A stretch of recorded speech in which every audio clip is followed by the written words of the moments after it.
Hey, it's me, Jetski, and today we're talking about Sonic Movie 3. Now, I know I'm a bit late to this. This movie has been out for quite some time, really, and I haven't got around to it until just now, but I still want to give my thoughts on the movie. Now, before we start, though, I will have to ask you to please like and sub, as it really helps out the channel. We're trying to hit 500 subscribers sooner than later. Anyways, let's hop right into the video.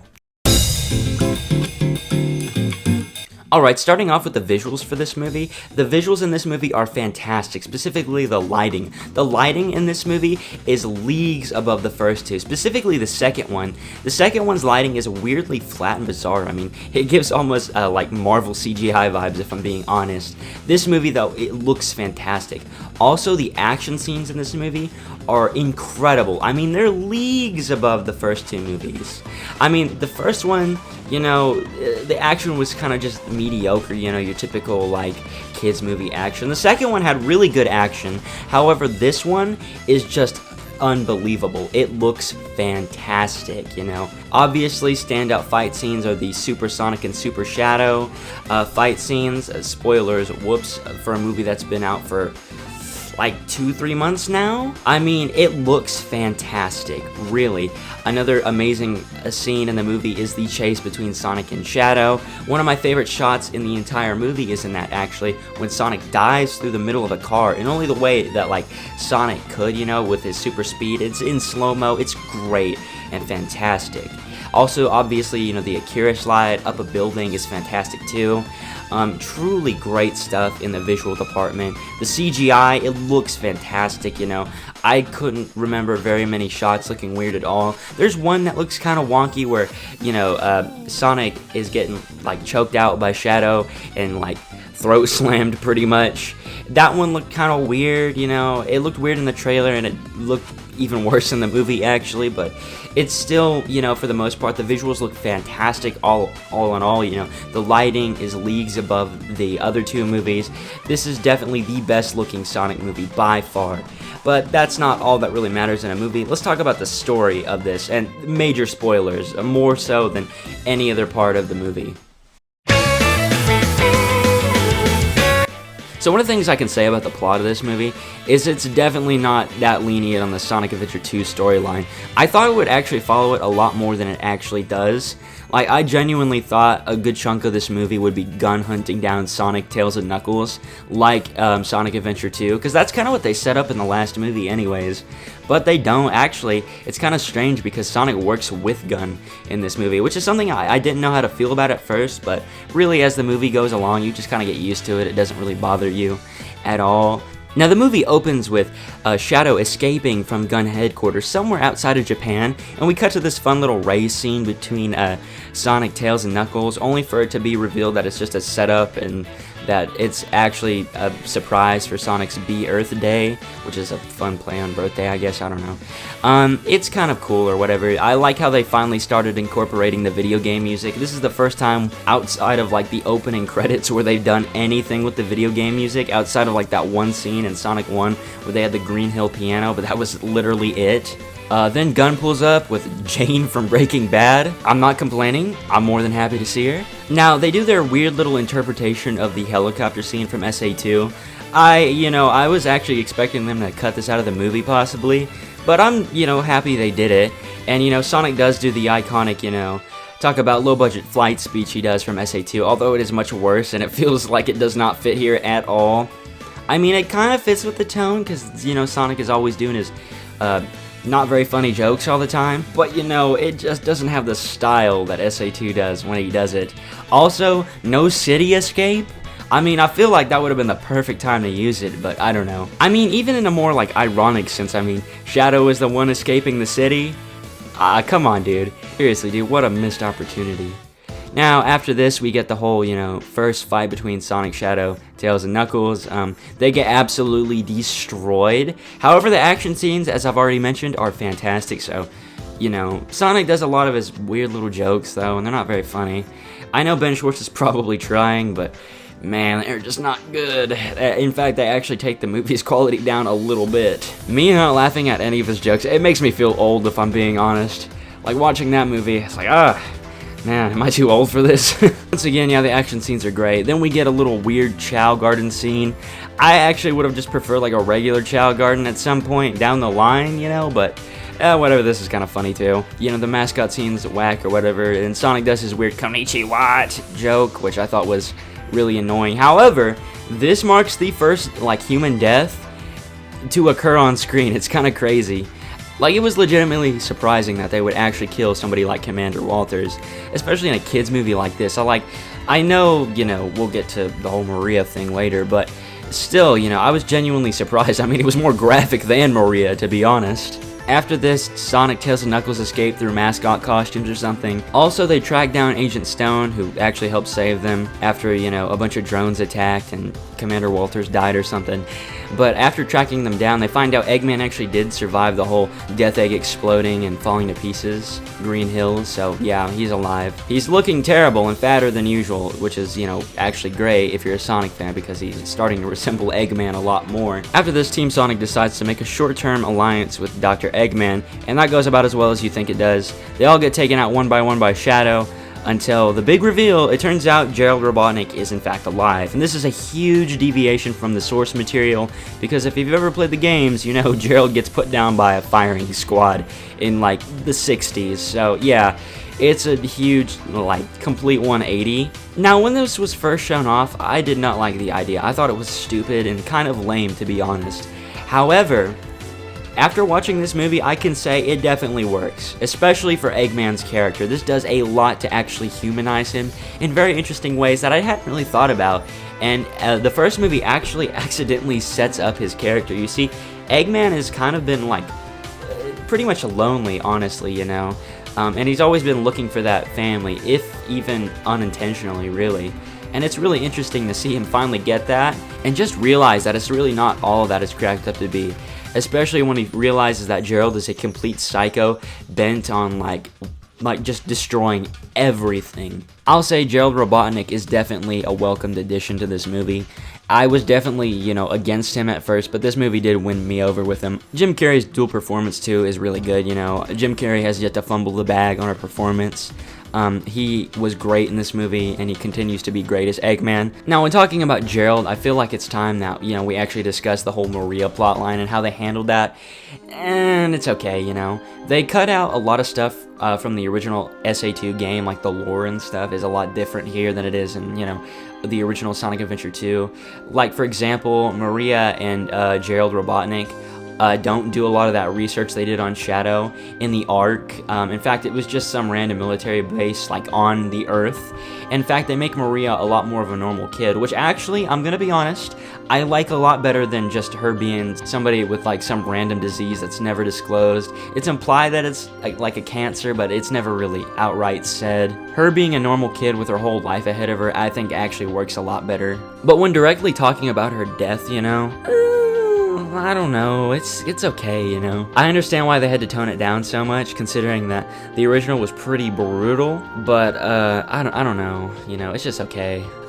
Jim Carrey's performance, though, as Gerald during Maria's death is pretty heartbreaking. It's great, you know. But that leads me to something else that I need to talk about, and that's Keanu Reeves' performance as Shadow. It's just okay, you know, it's not great or whatever. Sometimes it feels like he tries, and sometimes he doesn't, you know. And there's also like weird like audio tweaks or whatever you can hear in the final movie too. In the original trailer, when he says, "You guys are a colorful bunch," I thought that was just them combining two takes, you know, like they did for Knuckles in the Sonic 2 trailer when he's like, do you think I need your power? Like, that's not even in the final movie, so I thought that would be cut out. No, it's in the final movie, but it sounds really weird. They stitched two lines together, but they did it really poorly, and it doesn't make a lot of sense, really. But yeah, his performance is just okay, you know. It's okay, it's whatever. Back to the rest of the movie, though. Now, we get the whole London subplot where Sonic, Tails, and Knuckles race the two Eggheads to try and get to the key card so they can get the Eclipse Cannon stopped first, you know. It doesn't end up working out very well for Team Sonic, as, you know, they bring Tom and Maddie along to, I don't know, do stuff or whatever. And this is a cameo appearance from Rachel and Randall from the second movie.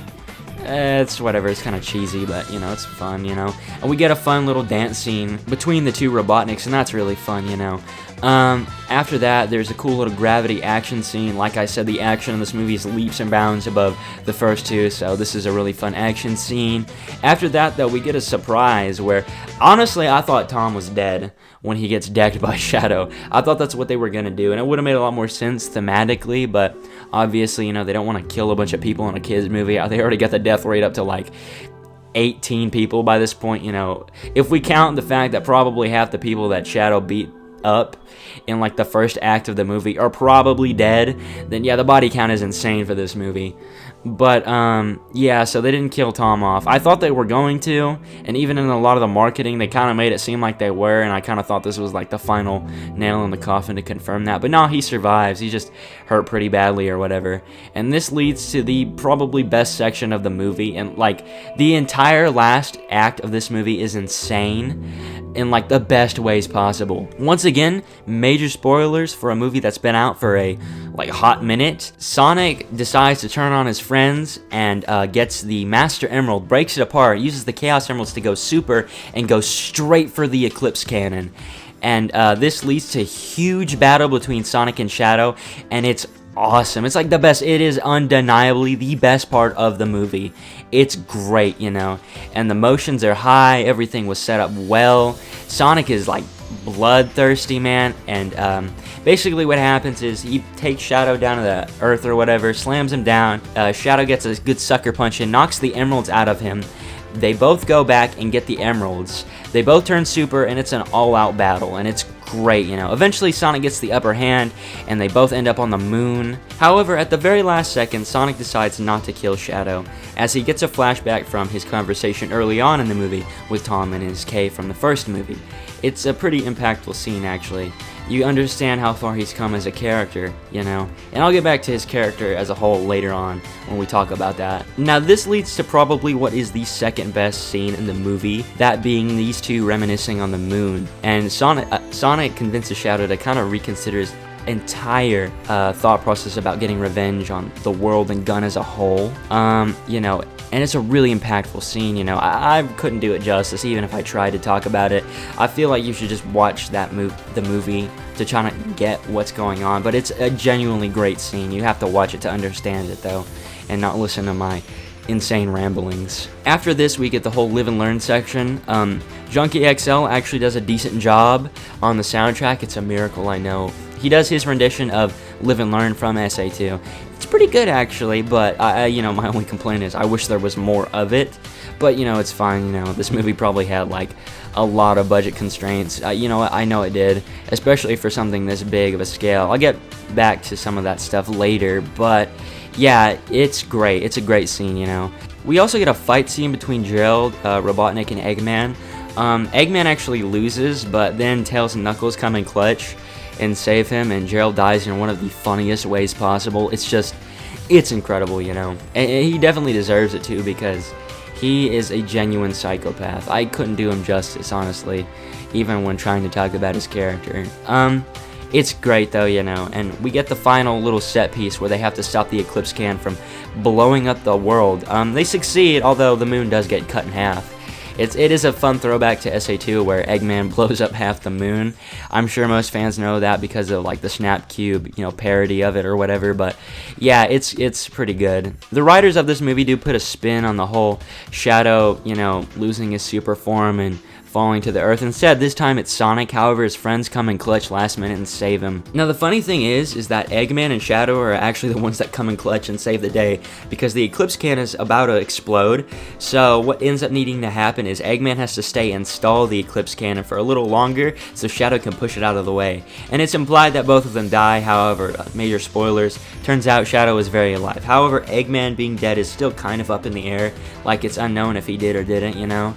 And you actually get this pretty great scene showing how far his character has come as a whole, but we'll get back to that later. That's pretty much the end of the movie, though. It was a pretty good plot, all in all. I sometimes wish they would have stuck a little bit closer to the original SA2 plot line, and I think maybe the plot would have been a little better had Tom actually died. But, yeah, for the most part, it's a pretty good story, all in all, and it actually fits pretty well with the movie universe. Now, I briefly want to talk about the music here. Junkie XL does a way better job than he's done in the previous two movies. Obviously, you know, the Goal theme is in this movie, which is great, you know, a great addition. And the Sonic 06 to, I guess, modern day Eggman theme from the video games is also in this movie, which is greatly appreciated. As previously said, Live and Learn is in this movie, and it's also pretty good, you know. Not very much of it. I wish it was a bit longer. You know, fans can always do that themselves. And also they do the final scene, an orchestral arrangement of that, which was great and fantastic. I have a Sonic playlist of music that I listen to sometimes, and I put that in there for sure. I thought it was great, you know.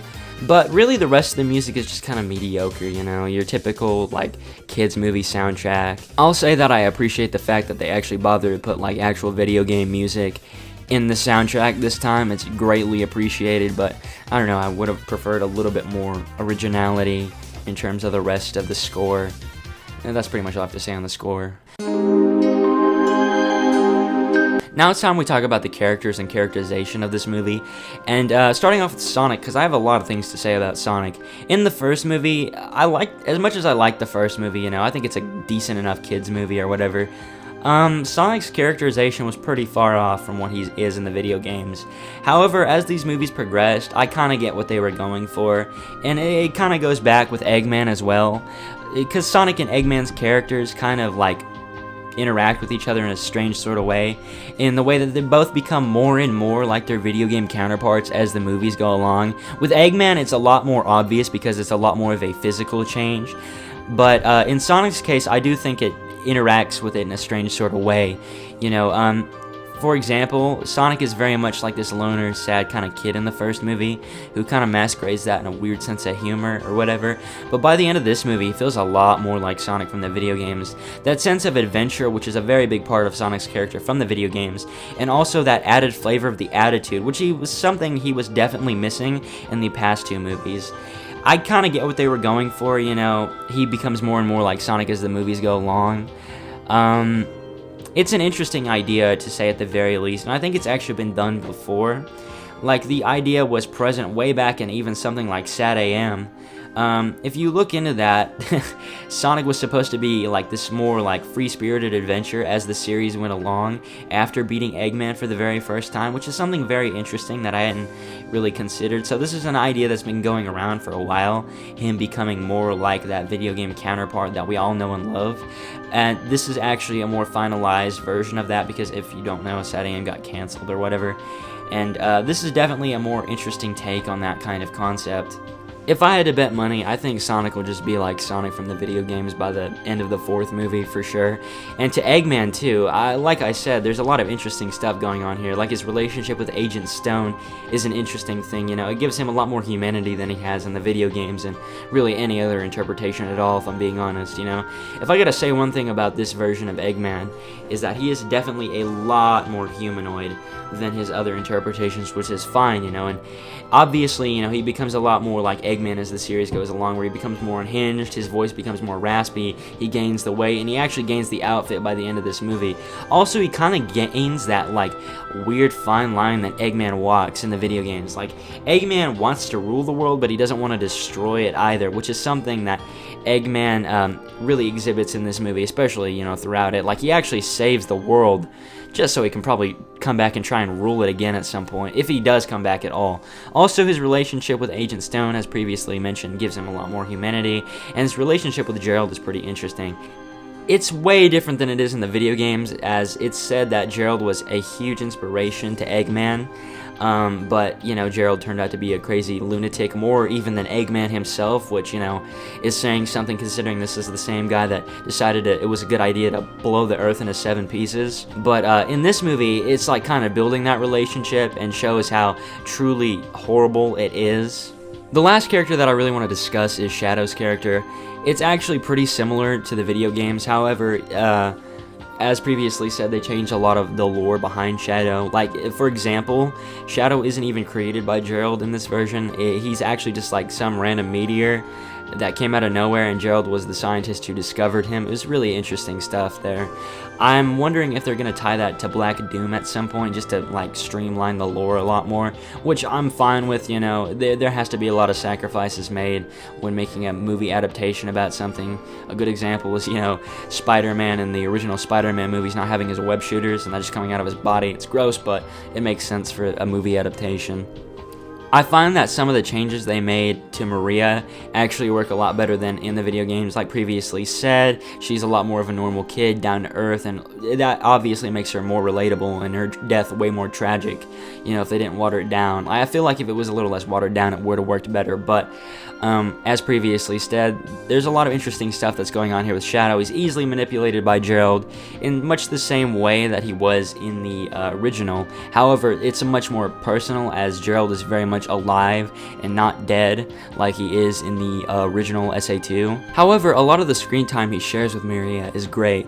One of the opening scenes of the movie is when she's playing Live and Learn on the guitar, and they spend all this time together. It really humanizes Shadow a lot more than he really has ever had in the video games, up until recently, really. It's great, and they do a great job building that relationship up. It's really well done. I would say that's probably the best part about Shadow as a whole in this movie, is they make him a lot more likable and really human in a sense, which really makes him a lot more interesting of a character, if I'm being entirely honest. I think his redemption was really well handled too. Obviously the scene on the moon, which I can't do justice to, is a really good scene. You should definitely check it out. Even by itself, I think it's great. You know, it's really good at just showing how Sonic and Shadow interact as a whole. It's really interesting. And that's the last thing I want to talk about in this video, is the relationship between Sonic and Shadow, and just how bizarrely similar they really are.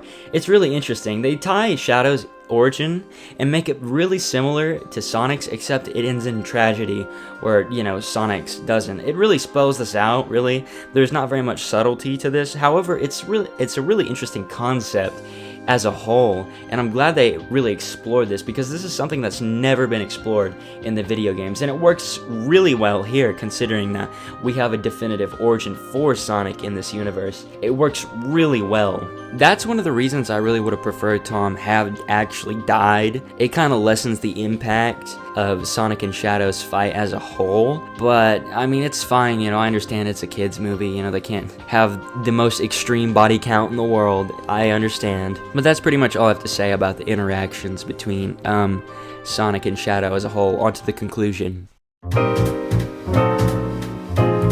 In conclusion, this movie is really good, and if you're a fan of Sonic, you'll definitely get a kick out of this. It is the most Sonic-y Sonic movie there has been yet, and it makes me really excited for where they would go from here. If I had to give this a rating, I'd give it like a solid 8.5 out of 10. There's still some problems here, you know, narrative-wise. I think, you know, I still think they should have killed off Tom. It would have made this story way stronger, but yeah, and also there's some pacing issues, you know. It feels like it is moving at lightning speed. And, you know, for a Sonic movie, I guess that's fine, but I feel like this movie definitely could have been just a hair bit longer, you know. It could have slowed down just a bit, but I understand, you know.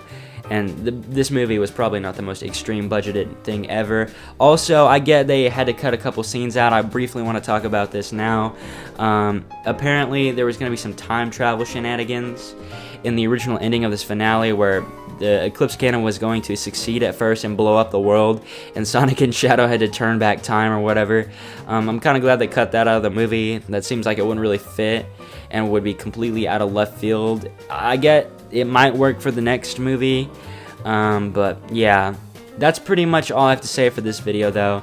If you guys liked it, please like and sub, as it really helps out the channel. We're trying to hit 500 subscribers sooner than later. Anyways, it was a Mia Jetski, and I will see you next time. Bye-bye.